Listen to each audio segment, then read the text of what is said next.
Hernández por Radio Fe y Alegría, con todas las voces. Apreciados amigos, luego de escuchar, de leer el informe de las Naciones Unidas, de escuchar las opiniones de especialistas en la materia, ciertamente la conclusión es que los venezolanos estamos metidos en un gravísimo problema. En primer lugar, el informe determina que el gobierno venezolano ha conestado, o sea que las violaciones de derechos humanos que se han dado en Venezuela no son violaciones hechas por particulares en su decisión individual de maltratar a alguien que está preso, a alguien que está detenido o a alguien que ha violado la ley con respecto a la intención de deshacerse del gobierno de Nicolás Maduro. El informe determina que es el mismo gobierno, altos personeros del gobierno, los que respaldan este tipo de acciones graves como nunca, mis queridos amigos, graves como las que pudieron ocurrir ¿qué digo yo? Campos de concentración alemán en la Segunda Guerra Mundial. O sea, agarrar un preso y violarlo, violar una presa, colocarle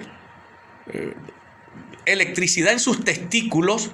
Eso ocurría en la dictadura de Marcos Pérez Jiménez, cuando teníamos los venezolanos encima de nuestras cabezas la espada de Damocles de un monstruo que se llamaba la Seguridad Nacional, que dirigía un personaje funesto llamado Pedro Estrada. Pero ahora estamos hablando de los cuerpos de seguridad del Estado. Estamos hablando de una cosa gravísima, quizá más grave, de los hechos de violación de violación de derechos humanos ocurridos en el gobierno de Marcos Pérez Jiménez. Ahora, el tema es qué hacer frente a esta circunstancia. Hace unos minutos discutía con un dirigente de Voluntad Popular en Twitter que a él no le gusta que yo le diga al gobierno de Maduro gobierno. Pero yo le decía, pero es que es gobierno no porque sea democrático, no, todos sabemos que no es democrático, es gobierno porque controla el territorio, porque controla las instituciones del Estado y porque controla las armas de la República. Y es un régimen porque régimen es todo sistema de gobierno, sea democrático, sea fascista, sea dictatorial, sea autocrático, como sea, es un régimen. Así pues que estamos frente a un gobierno o a un régimen que viola los derechos humanos, dice el informe de la OEA. Pero para los venezolanos no basta un informe, digamos, a los venezolanos no nos asombra el informe, nos asombra el informe completo porque el informe contiene la sumatoria de los muchos casos que han ocurrido en el país. Pero ayer mismo en Jesús Enrique Lozada, el pueblo de Lozada salió a la calle a protestar por la falta de electricidad y hay un montón de gente herida y otro montón de gente en los calabozos de los cuerpos de seguridad del Estado. Eso es violación de los derechos humanos porque esa gente salió a la calle a exigir un derecho legítimo que es a tener electricidad en sus viviendas, en sus hogares. Así pues que, ¿qué hacer frente a esto? No hay mucha tela para cortar.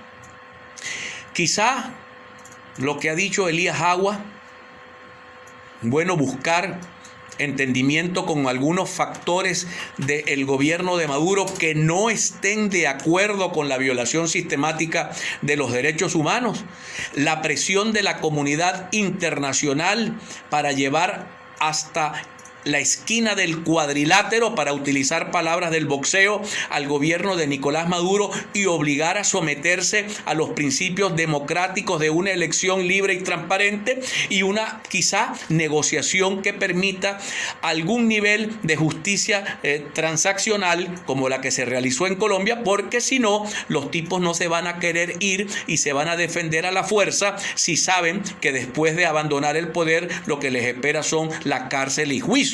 Esto es obvio y racional que lo piensen ellos de ese modo. Así que se requiere para atender esta gravísima situación que vive el país, muchísima madurez política, muchísimo conocimiento, muchísimo hilar fino para poder alcanzar la punta del ovillo que nos pueda llevar a salir de la gravísima crisis que está viviendo Venezuela. Sin duda, la comunidad internacional hoy debe verse estremecida por estas denuncias, porque estas denuncias son propias de los pequeños países africanos que viven en permanentes guerras civiles, o denuncias que eran en América también frecuentes cuando había las guerras civiles en Centroamérica o las dictaduras militares del Cono Sur.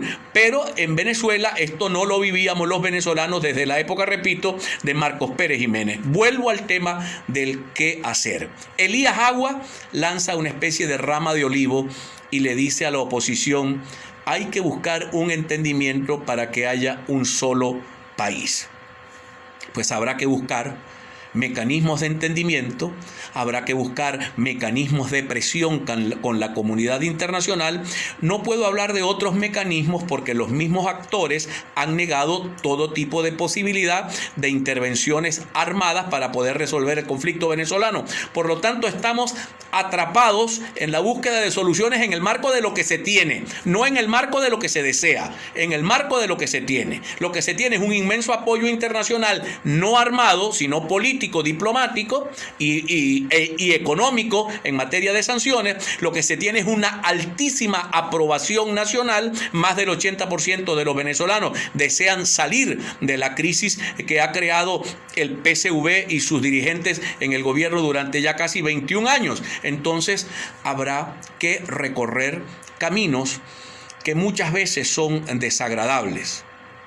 Ayer, mis queridos amigos, sé que esto que voy a decir pudiera traer controversia, pero ayer la guerrilla colombiana pidió perdón a los colombianos por la época de los secuestros. Y probablemente no van a ir a los tribunales porque hubo una justicia transaccional en Colombia, quiere decir, por vía jurisdiccional se les perdonó culpas y responsabilidades a muchos de ellos para poder negociar la paz. Eso pasó en Colombia. Yo no digo que en Venezuela deba pasar igual, pero por el tamaño de poder con el que cuenta Nicolás Maduro, con el tamaño del poder militar, con el poder de represión con el que cuenta Nicolás Maduro y con el control que tiene sobre las instituciones, léase Tribunal Supremo de Justicia, léase el propio Poder Legislativo que está neutralizado, y el Poder Legislativo hoy descansa en el Tribunal Supremo de Justicia y en la Asamblea Nacional Constituyente. Eso dice que el hombre tiene mucho poder acumulado. También dice que ha perdido muchísimo poder cuando no tiene ningún o casi ningún respaldo de la población venezolana. Entonces habrá que utilizar la fuerza de la Organización Popular Venezolana, la fuerza de los apoyos internacionales, pero también el sentido común, porque decía hace un minuto Lauren Caballero, refiriéndose al informe de la OEA, que también la OEA rechaza que la oposición haya escogido en ocasiones caminos no democráticos para resolver la crisis. Lo he dicho en otras ocasiones, cada vez que la oposición se sale de los caminos democráticos, se iguala al gobierno y le da una excusa tremenda al gobierno de Nicolás Maduro para que se siga atornillando en el poder y para que no tenga ningún prurito a la hora de la violación de los derechos humanos. Por eso decía, y con esto concluyo, toca, mis queridos amigos, toca tener mucha inteligencia, toca tener mucho sentido común a la hora de abordar una solución a la crisis venezolana que ya no va a ser armada desde el punto de vista internacional, cuyas Fuerzas Armadas nacionales todavía no han dado ninguna luz que diga que van a abandonar a Maduro. Habría que construir los puentes de oro para que ocurran esos abandonos de los apoyos. Y eso significa más sentido común, menos verborrea, menos altisonancia y más negociaciones, más presión y más negociación. Identificamos y ya regresamos.